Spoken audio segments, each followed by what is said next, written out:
everybody, Invisiblekatana here with my review for Luke Cage Season 2. This review will have spoilers, but of course I'll let you guys know when I'm getting to that portion. Kicking things right off with my non-spoiler section, it was a good season. I don't think anyone will say that we had any problems like Season 1 where it was like, oh man, these first like 6 or 7 episodes were great, and then they killed off the best, like this really epic villain, and then it was like, after that. Like this whole season, I think they did a good job. The characters stayed consistent. Even if characters did get switched out, they weren't just like super boring or just not even remotely as cool as the first main villain. I think the way they handled it was pretty cool. Introduced some new characters, so I thought that was nice. That do seem to be sticking around. Some stick around, some don't. So it'll be interesting to see how they kind of play around with that idea going into season 3, and of course what they're going to be doing just going forward, because we still have the concept of, at some point, everyone's kind of been thinking about it ever since they officially did Iron Fist. It was like, well, are we gonna get like its own series where it's Luke Cage and Iron Fist together, and that's Heroes for Hires as its own thing? Is that gonna become a part of maybe Iron Fist season 2 or maybe Luke Cage season 3? So there's still that big question, like how is that eventually gonna happen? So there's not really much on that like at all, like any hints to it really, but it'll be interesting to see just going forward. It's like, well, they make some references in here, which was one of my favorite things, honestly. I felt like this is the first season out of all the Marvel shows outside of like Jessica Jones season 1 and of course Defenders itself, where it's like, man, they actually, you have like the Marvel Cinematic Universe and obviously the Marvel Netflix universe, but even they barely reference the other shows on Netflix. But this season, I felt like they finally did. It was like, oh, that's cool. They're talking about like other characters. They still call the first Avengers the Incident, which still bugs me because I'm like, no one's just gonna call it the Incident. They don't ever say the Hulk. They say like this person or that person. So I don't know if that's like a weird legality thing because it's on Netflix. I always thought that was so weird, but they still do that. Whereas like it's like the green one and stuff, and I'm like, why can't they say this stuff? Like, of course, I would have to assume this takes place before Infinity War, but it's just like, what is the deal with all the weird stuff? Like, it's just the Incident and this and that. So I still think that's super weird, but they actually reference the other characters and talk about them and what happened because the Defenders was a huge, huge deal. So I thought that was cool, but all in all, I thought it was definitely a good season. The villains are great. Mariah and Shades are really good this season, especially Mariah. I thought she was great this season as the villain, as like the full-fledged villain who was like kind of doing what she was doing in the first season, but on a new level. And then Bushmaster comes in, and he comes in like Eddie Gordo out of Tekken, and he's beating people up left and right with capoeira every time he's fighting somebody. So that was super sweet. But yeah, I really love the villains in this. I thought the motivations for the characters were cool. And then it's kind of just like Luke being, the hero of Harlem, but it's just like, man, sometimes it's just a bunch of bad people. I can't, he doesn't have super speed, he's got super strength. So he can't be everywhere at one time. So it was kind of interesting, kind of just watching it, where it's like he's been the hero from the first season and everybody knows about him. And I was like, well, this is getting tough. So it kind of talks about that, and obviously all the racial stuff that goes along with it. So definitely thought it was a really good season. So I would highly recommend it if you haven't already started watching or, flew through it like I have. But definitely recommend it if you haven't seen it yet. You should definitely check it out. Going full on as far as spoilers go, Bushmaster I thought was great. The fact that really the main villain wasn't there to fight against Luke Cage. Like, he kind of was a little, and that was solely based on like, oh well, he has the people's heart and stuff like that. So he was kind of there to fight Luke, but mostly it was just like, yeah, I came to basically get back what was mine because it was stolen from my family, and my dad was killed, and then my mom was killed like right in front of me basically. And in the whole like everything with Black Mariah in this season I thought was great. Like, they had a couple of episodes where, and I feel like she was in probably like half of them, where they would have like the very specific scenes where it was just her and one other character. Like, she had a scene with Shades, but of course, the one with her daughter was like it was so dark. Like, it was just insane. Like, I thought it was going to be like this crazy emotional thing that brought them closer, and then it ended up being like, her telling her like, this is why I killed your cousin, this is why kill Cottonmouth. And I was like, okay, this is gonna be that explanation that her daughter never knew that'll bring them closer. And then it flipped at the end, and she was like, it turned into like, I just hate you, like I don't love you or anything. And it's like, basically, I don't care anything about you. Like, I tried to love you, but I don't, and you mean nothing to me. And I was like, that was not what I thought that was at. I thought this was that really dark emotional thing where it was like, I never knew that, and it would bring her closer. And then it just threw, she threw her daughter away, and it was like, dang. And then that's kind of what made her daughter into what I assume is going to be one of the villains going into the next season, which is crazy. But it keeps that weird lineage going. But we also have Bushmaster, who doesn't actually get taken out, but he leaves. So it's like, well, if he's not dead and she's not necessarily like the next main villain. He could come back, but I don't think they'll do that too soon. It'll be interesting to see because that's the big question I have is like for season 3, will they just, kind of up the villains, kind of like they did with Mariah and Shades, where they take over, of course, for Cottonmouth? Are they going to do that for her daughter? And obviously, Shades is still in there, but he's arrested, so we'll see how that plays out.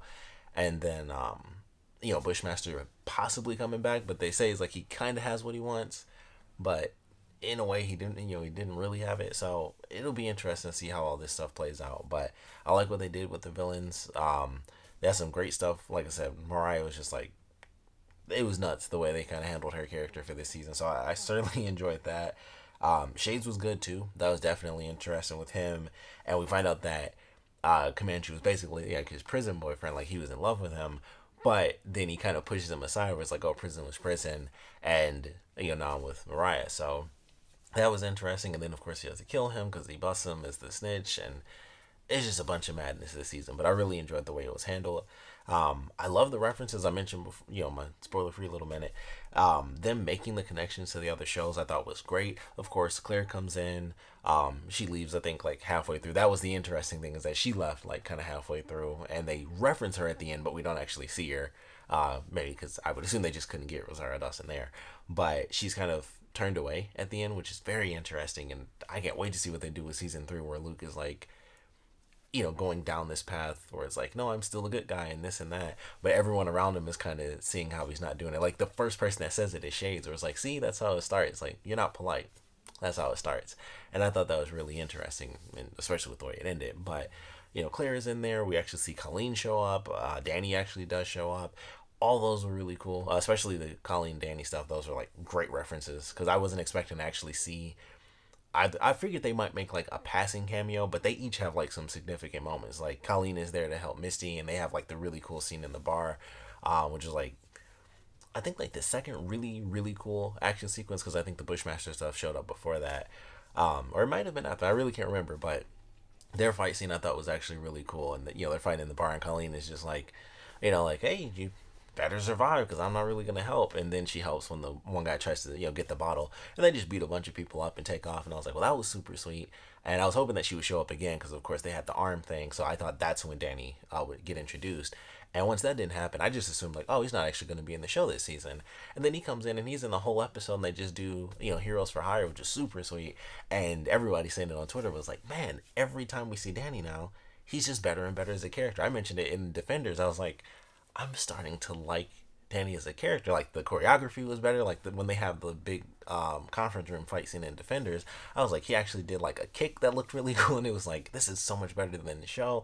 And then this happens, and it's like, not just the choreography, but the character himself. He grew from what he was in Defenders because he still had his issues there, trying to do everything solo, and he trying to change throughout that. And now we have this legitimately cool version of Danny Rand, where it's like, and I'm super calm, and he's just Danny Rand. Like that is what he is in the comics, where he's like, he's kind of chill and stuff. He's really a stoner in the comics, but he's just that chill guy, and it's just like, just be calm and reflect and this and that. He tries to help Luke out, and they go through and they do a Heroes for Hire episode, which was super freaking sweet. And they have a really cool fight scene, and Danny's flipping and kicking people, and Luke is just launching people left and right. There was one scene, I think it was like maybe the second or third episode, when he first goes up against or when he first sees Bushmaster, when he fights those people. I think that's where it was. He grabbed one guy and he threw him to the ceiling. I was like, that guy's dead. Like, he flew all the way up, and it was probably like 5 seconds long, and then it was like ding, and he hit the top and he fell down. I was like, he killed that guy. Like, everyone else, they got concussions left and right because he's like slapping everybody on the head and stuff. So all those people have concussions. But I was like, that specific person is dead. Like, they went all the way to the top and they came back down. They died. He killed that one person.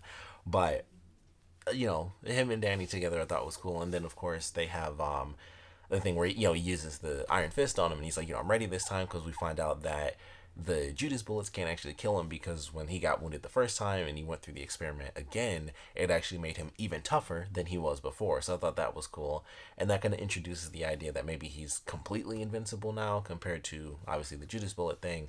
So it hit him and it just blows up, and it's like, oh, sweet. So now nothing hurts him. But of course they do the concussion thing. They do the crazy 6-barrel shotgun where like blows his arm out and stuff. And I was waiting, like, honestly, the whole season I was like, oh, they finally started doing that, because I'm like, They introduced that to us with Jessica Jones when she uses the shotgun on him and concusses him.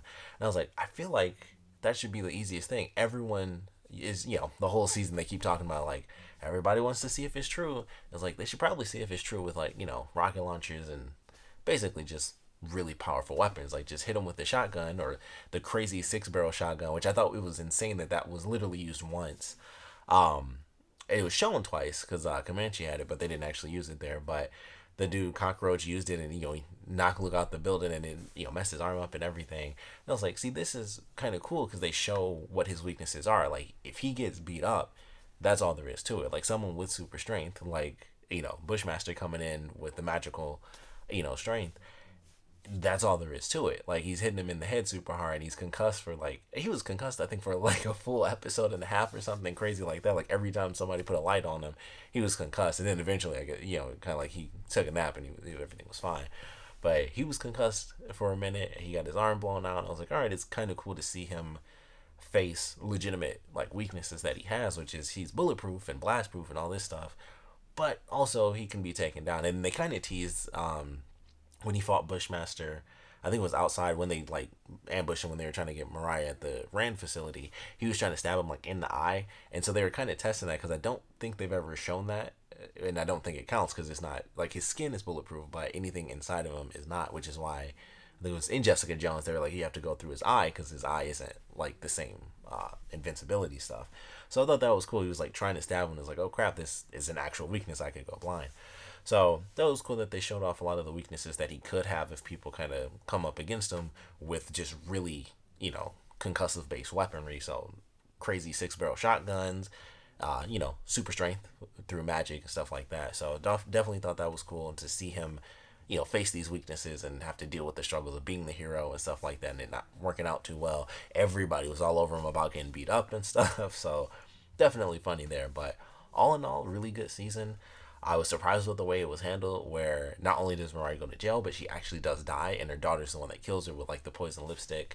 And I thought it was weird. I was like, that's super weird. Like, why'd she kiss her mom like straight on the lips? Like she held her and stuff. And I was like, I mean, I know some people kiss their parents on the lips, but I was like, that was like slow motion. That was super weird. Why'd she do that?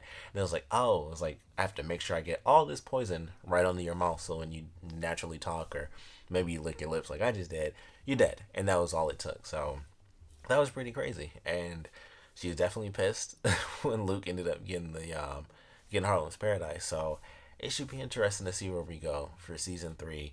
I mean, he takes over. He creates basically what Black Mariah was trying to do with kind of like a compound around the city, and just kind of block things off. Like, do your stuff out there. None of that stuff comes here. So now that's kind of what he's trying to do, and who knows? Like he's kind of going down that path. Like I said, Shades called him out. D-Dub kind of called him out where it's like, this has to be Switzerland, so you gotta go. Like you can't be the king of Harlem or whatever and stay here. Like it's not allowed. So should be interesting. Don't know where it's headed, but they definitely pulled a Godfather moment at the end where Misty had to leave and she was looking, and the guy like slowly closes the door. And it's like, that's from Godfather. It's like, don't ask me about my business. So we'll see what happens with season 3, but definitely enjoyed this one. Love seeing Danny and Colleen, especially Colleen, because I didn't think that she was actually going to show up. I kind of thought Danny might show up because he's one of like the main characters, and technically so is Colleen, but his name is he's the Iron Fist. So it's like I figured he'd show up, especially with the whole Power Man Iron Fist deal. But it was really cool to see Colleen show up. Foggy showed up, which I also didn't expect. I think he's been in like. Actually, he's been in the last 3 shows because he showed up in Jessica Jones as well. So he was in Defenders, like everyone was in that. But he was in Jessica Jones for a little bit, and he was in this. So I was like, well, that's kind of cool seeing, Foggy. So surprised about that. They referenced Karen. I was going to say they didn't reference the radio show, but I think that's gone. Yeah, that's gone from Jessica Jones. But definitely a good season. I like the action. I like the characters. I like the way it was handled. The way it was handled as far as how basically only one character actually died and everyone else is either, like Bushmaster took off, but they can easily bring him back if they want to. Tilda is still there. Who knows what'll happen with Shay? It's like he's in prison, but I'm like, it's a villain thing, and who knows how they'll tie that in with Kingpin if they decide to go that far with it. But it should be interesting. I'm looking forward to season 3. I thought this was a good season. Love the action. Really, legitimately can't say enough how much I was happy with how they did Danny Rand in the one episode. I was like, I can't believe how much I love this. And plus, he did have his costume colors on because he had a green hoodie. For anyone who didn't notice, it was like a dark green, but he had a green hoodie and the lettering was yellow. So I was like, oh, that's super cool. They gave him like a green hoodie because those are his colors. But that was super cool just watching them walk around and they had their hoodies and stuff. He just needs like his full outfit now at this point. But they're getting closer and closer. He's getting the yellow and the green in there. It's like closer and closer. I mean, I don't know how they're gonna do it with him. Like at some point, they just gotta not show his face. Like I know that's the whole thing with every superhero thing. It's like we gotta show their face. Like everyone always takes their mask off and stuff. But it's like he always wears that mask. Like at some point, he's just gotta suit up. I mean, at least give him the full bodysuit. He doesn't. I mean, maybe not the mask, but it's like I don't know, a bandana or something like the yellow bandana, and just give him like the bodysuit. That would be cool too. I don't know, but anyway, really enjoyed this season of Luke Cage. Looking forward for sure for what they're gonna do with season 3 based on this kind of ending with Luke in charge. I can't wait to see how they do that. But of course, would love to know what you guys thought about this season. So please comment below. Let me know your favorite parts about it, your least favorite parts about it. Definitely know what you guys thought as far as what you predicted would happen this season and what did end up playing out as you were, kind of watching it go through. What you're looking forward to for season 3. Of course, what you guys thought about Danny Rand showing up and actually seeming like a really cool character, like the best version we've seen so far. And in general, what's going to happen? How do you feel about Luke kind of taking over? And especially with the way they did, like the Godfather moment at the end where Misty has to leave, he turns Claire away as well. Would love to know what you guys are kind of feeling about that and how you think that'll affect season 3 or just what they're going to do with that. So please put your comments down in the comment section below. And of course, thanks for watching.